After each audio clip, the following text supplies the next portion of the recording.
Welcome to Efren Reyes the Magician reaction and commentary videos. For today's reaction video, pag-usapan natin itong laban ni Carlo Biados dito sa Hanoi Open Pool Championship 2023. Kalaban niya dito si Chang Yulong ng Vietnam at makita natin dito si Chang Yulong nangunguna dito sa tira na ito.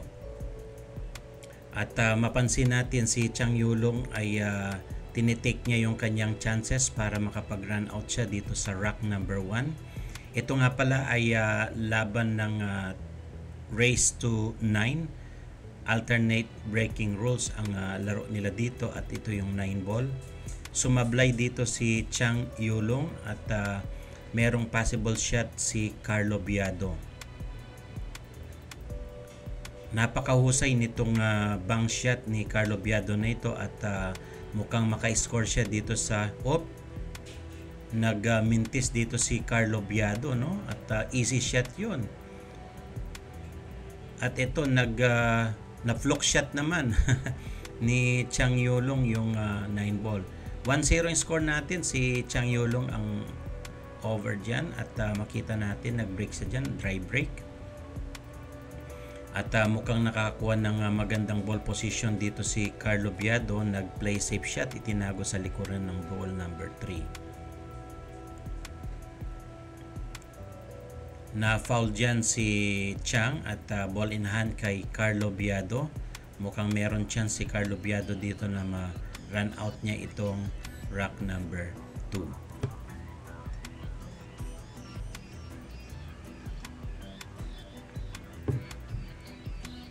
Si Efren Bata Reyes ay na-eliminated na sa laban nila na ito at ito nga si Carlo Biado ay nakikipaglaban sa quarterfinals.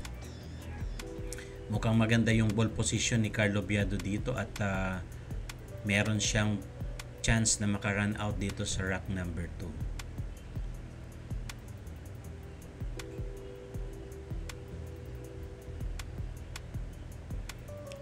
Tabla yung score natin, all 1 sa rack number 3 si Carlo Biado. Ayun, nakapasok siya ng 1 ball at ito may tira siya dito sa second ball. Maganda rin dito ang position niya sa third ball.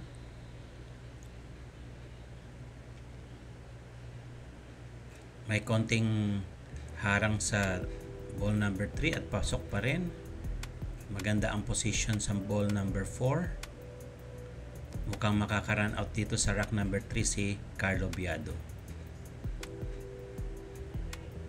Napakalupit ng kanyang backspin na yun mga kaibigan, no? Ito nga, last 3 ball ni Carlo Biado sa rack number 3. Mahusay yung ball positioning niya dito at eksaktong-eksakto sa angulo.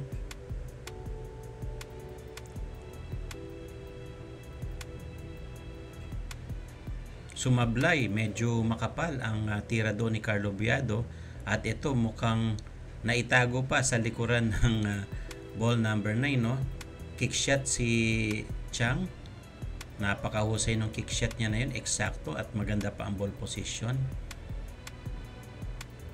Sa pool yung 9, 2-1 ang score natin sa rack number 3.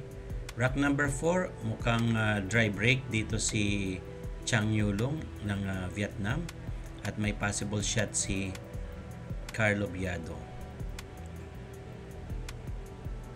Nag-play safe dyan si Carlo ngunit na-open, no? Mukhang may possible shot dito si Chang. Nag-play safe, itinago niya dito sa likuran ng ball number 8. Kick shot at yun nakapalaso, no? Naka-flock shot siya ng tira doon at ito dahil doon sa flock na yon mukhang nakakakuha ng magandang ball positioning itong si Carlo Biado sa rack number 4. Mukhang sinuswerte dito si Carlo Biado sa kanyang ball positioning at saka sa kanyang ball rotation. Mahusay itong si Carlo Biado, naging world champion na rin ito at ito last 2 ball ni Carlo Biado. Mapansin niyo talagang mahusay sa ball positioning and ball control. Pasok ang 9 at score natin dyan all 2 at ito nakapasok pa siya ng 9. Another rock number 6. Abante tayo ng kaunti. 3-2 ang score natin dyan. Bank shot, double bank shot pero hindi pumasok. Ito, back to table si Carlo. May pasok niya yung 1 at magandang position sa 2.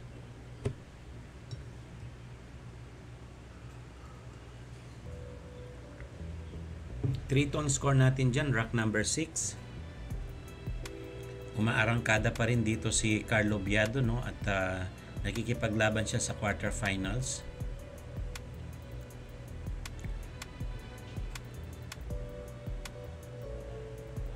Maganda ang ball position niya dito sa natitirang mga bola. Ito pa, ang lupit ng kanyang backspin. Eksaktong-eksakto doon sa intended position ni Carlo, no? Last 2 ball para sa rock number 6. Mukhang makarun out dito si Carlo Biado. 4-2 ang score natin dyan. Rock number 7. Dry break itong si Carlo Biado at mukhang mahina yung kanyang break doon. Pasok yung 1 para kay Chang Yulong. Si Chang Yulong ay isa sa mga magagaling na pool player diyan sa Vietnam, no? At nakikipaglaban din yan sa mga Asian game and Southeast Asian game. Sumablay siya doon sa ball number 3. Mukhang nagkaroon siya ng makapal na tira doon.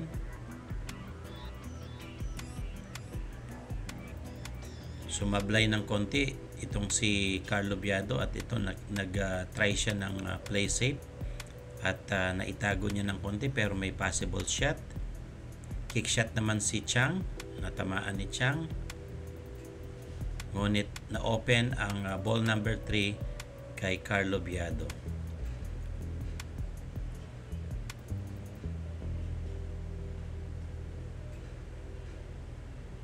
So 4-2 ang score natin dito, no? Maarangkada dito si Carlo Biado at makita natin maganda ang ball position niya dito sa ball number 7.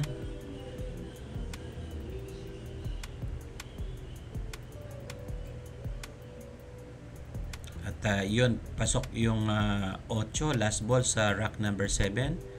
Panalo si Carlo dyan, 5-2 score. Rock number 8, pumasok yung number 1 doon sa side pocket. Combination 3-9. Mukhang 5-9 combination. Kumuha siya ng ball positioning. Ito na.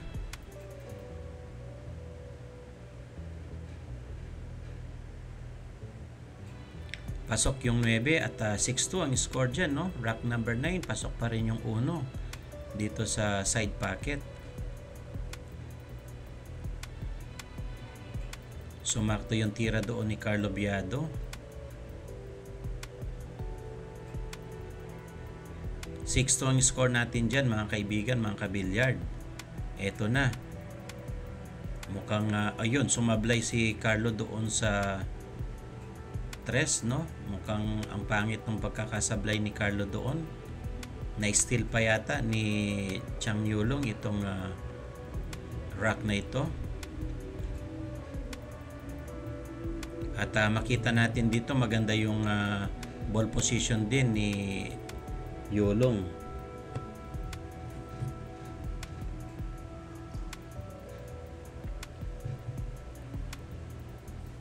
Mukhang makarun out dito si Yulong at abante siya ng 3 score. 6-3 ang score natin dyan. At ito nga, pwede tayong mag-advance dyan sa rock number 10.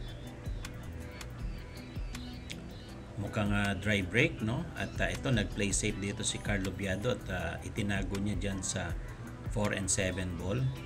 Kick shot naman si Yulong at yun, na-open niya ng kaunti. May possible shot. Pero nag-play safe lang itong si Carlo Biado.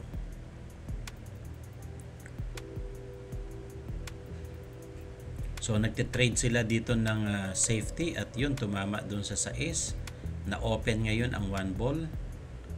Eto na, may chance na ngayon si Carlo Biado dito sa laban nila. 6-3 ang score natin dyan, race to 9. At maganda ang ball position dito sa rack number 10 para kay Carlo Biado.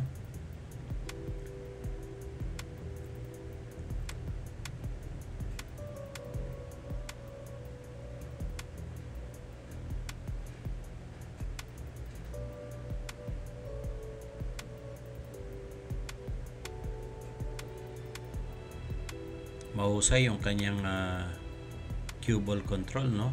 Eksaktong eksakto. Ito sa 7-3 dito sa rack na ito, rack number 10, 11. Ayan, 7-3 score natin dyan. Abante tayo ng konti dito sa rack number 11. 7-3 ang score natin dyan, mga kaibigan, mga kabilyard. Nag-play safe dito. At makita natin na idikit niya doon sa rail. Muntik ng mahok sa dos ni Yulong yung 4, no? Ay yung 3. Ito muntik ng masaklit pero na-open ang table dito kay Chang Yulong. Dahil dyan, nakakuha ng pagkakataon si Chang Yulong na ma-clean up niya itong rack number 11. So maganda na yung ball position niya dito, kaya malamang makarun out nga siya dito at makuha niya itong score para mag 7-4, no?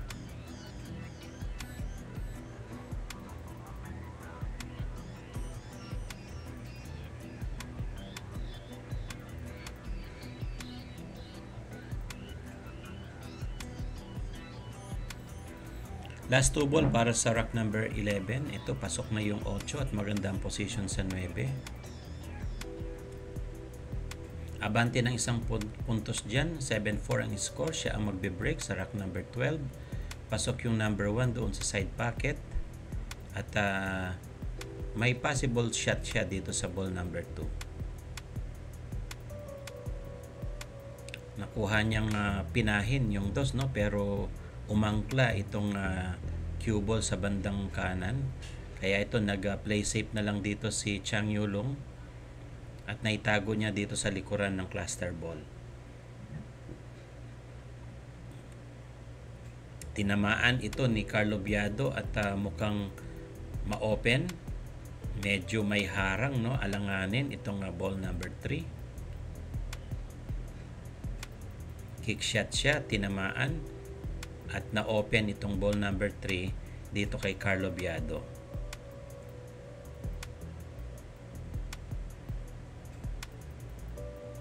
Pumasok ang 3 at dahil dyan nagkaroon ng opportunity itong si Carlo Biado na ma-cleared niya itong rack number 12, no? At makita natin dito 7-4 ng score, race to 9 ito at mukhang maganda ang pinapakita dito ni Carlo Biado.